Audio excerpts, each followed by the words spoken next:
Guys সন্ধ্যাবেলায় লোকের বাড়িতে কি টিফিন হয়, স্ন্যাক্সে কি টিফিন হয় তোমরা বলো?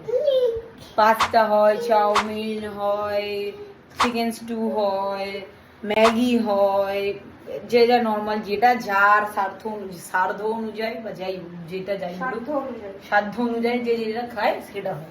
আমার বাড়িতে সাধ্য অনেক কিছু থাকলেও কি হয় আর কে করে তোমাদেরকে দেখাচ্ছি, দাঁড়াও।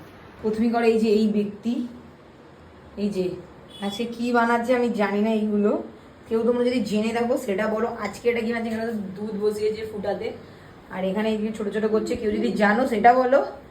আর আগের দিন করেছে কলার বড়া, যেই মানে রোজ বাবা কলা নিয়ে আসে, যেগুলো সকালে খাওয়া হয় ব্রেকফাস্টে, কলা ডিম যে যেটা খায়। আর সেই কলাগুলো দুদিন না খেয়ে, যেহেতু পুজো ছিল আমাদের বাড়িতে, শীতলা পুজো ছিল, তারপরে তার আগের দিন ফ্রাইডে ছিল, আমাদের পুরো নিরামিষ হয় ফ্রাইডেতে।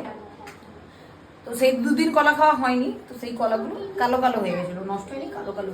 ওই কলাগুলো দিয়ে আমি ওই সোফাটাতে এখানে আধা ঘন্টা ধরেও কিছু বানাচ্ছে। আমি অনেক এক্সাইটেড নিয়েছিলাম যে রান্নাবাড়ি কিছু একটা বানাচ্ছে, ভালো খাওয়া হবে।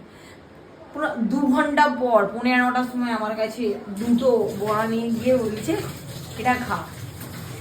কার ঝাঁট জ্বলবে না। আর আজকেও সন্ধ্যাবেলা রান্না করে আমি দেখছি ওখানে বলতে কিছু বানাচ্ছে, মানে এগুলো দিয়ে কি হবে সিরিয়াসলি জানে না। একদিন সন্ধ্যাবেলায় কলার বড়া, একদিন সন্ধ্যাবেলায় ছানা দিয়ে কি বড়া দিয়ে, ছানার কোপ্তা না কি হবে আমি জানি না। তোমরা যদি কেউ জেনে থাকো কমেন্টে করো। আর এই যে, আর এগুলো সব কিছু এক্সপেরিমেন্ট করে হচ্ছে ইনি।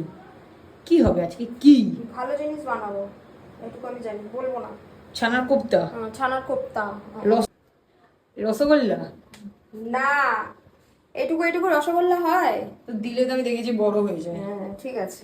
তো তোমরা কেউ যদি জানো অবশ্যই কমেন্ট করে বলো আমার বাড়ি আজকে হচ্ছেটা কি।